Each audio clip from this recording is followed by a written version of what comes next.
new RTX card, the 2060.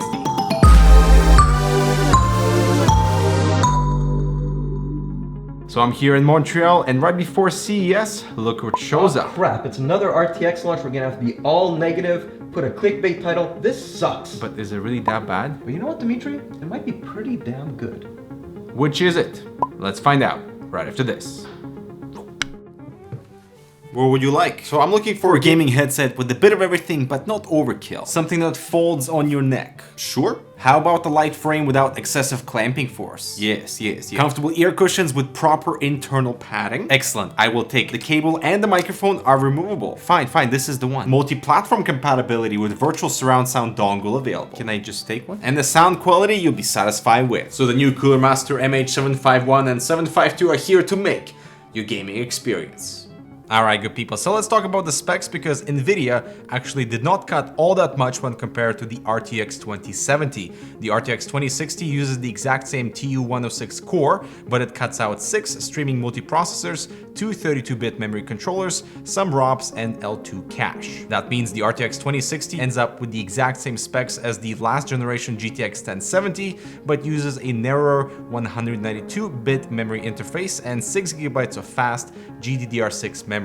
It even runs at the exact same boost speeds too. But when compared against the GTX 1060 that it's supposed to replace, the RTX 2060 is superior in basically every way. It has 50% more cores and texture units, while also offering a ton more memory bandwidth. That 6GB may be the only limiter in some games, but with Turing's updated memory architecture, it may not be too much of an issue. And the real question is about the price, and honestly guys, the entire RTX series is pretty expensive, but obviously the RTX 2060 will be compared directly against the GTX 1060. So that card launched at $300 for the Founders Edition and pre-overclocked cards, but eventually settled to around $250. The GTX 1070s these days go for around $350, and the GTX 1070 Ti for around $450.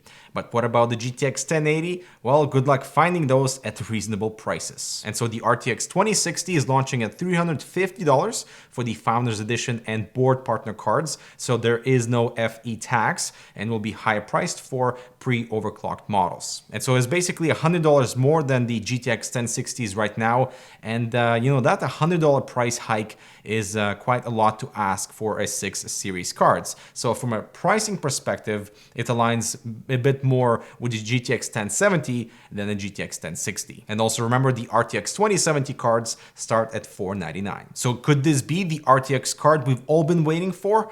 Let's see. Unlike other FE cards, this one is not overclocked and does not have a premium price. It looks amazing. It's probably one of the best looking RTX 2060 cards around. It measures only 9¼ inch, so about 23 centimeters, which is pretty compact. There's a 6-pin connector on the back. Location is not too much of a problem for most cases, even ITX, but be aware that it will add about 1 inch to the overall length of the card. NVIDIA says the location of the 6-pin was chosen to be placed in the back so that the top looks much cleaner when installed inside the case, and I would agree. This black area next to the power connector looks like it's some sort of accessory, but it's actually for support brackets that system integrators sometimes use to secure the GPU in place, and like the 2070, it does not support SLI. Now for this review, we wanted to do things differently, so you'll still see individual benchmarks later in the video, but right now, let's look at the overall performance of the RTX 2060. So based on an average of all the benchmarks, the RTX 2060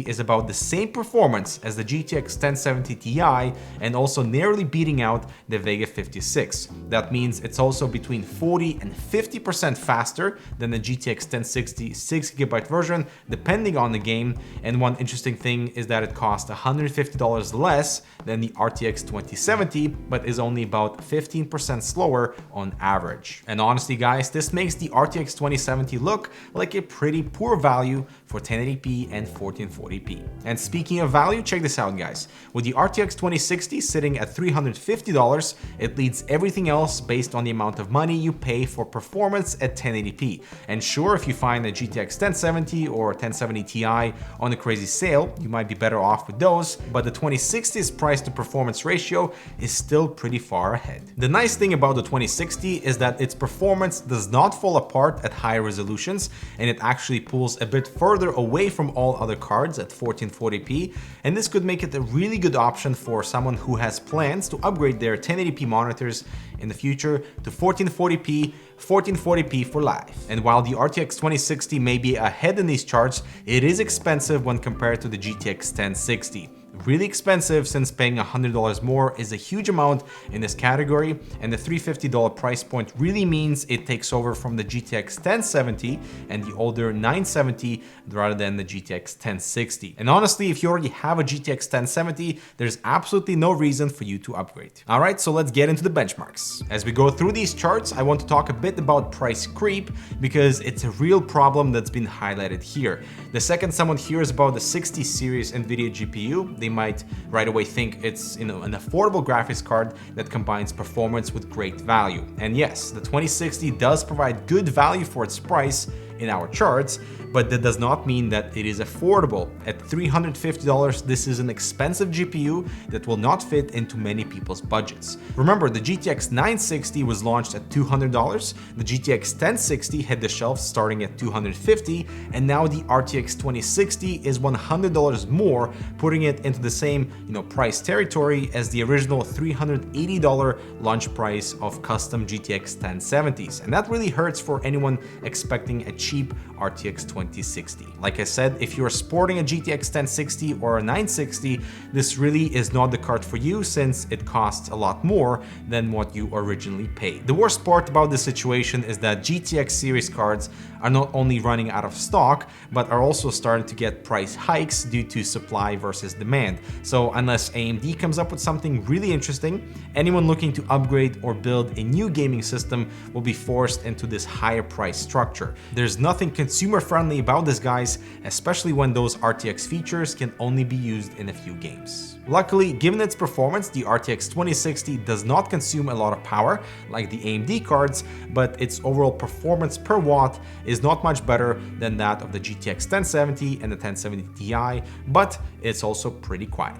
I do have to mention that the lack of any RTX games aside from BF5 and some benchmarks, that's a big problem for NVIDIA, especially because, it's been almost 4 months since the first RTX card was launched, and all the other games that were promised with RTX features enabled are taking forever to be delivered to us gamers. And so if you pick up the RTX 2060, it's pretty expensive, and without those additional features, your money is just going towards a promise and nothing else. So there you have it, guys. The RTX 2060, what do you think about its performance and its overall kind of placement within the market? I am hoping for more competition in 2019 to hopefully bring those prices down. All right, guys, I'm Dimitri. Thanks so much for watching, and we'll see you in the next video. And this is Mike, signing off from Montreal. This has been the RTX 2060 video, and we will see you at CES.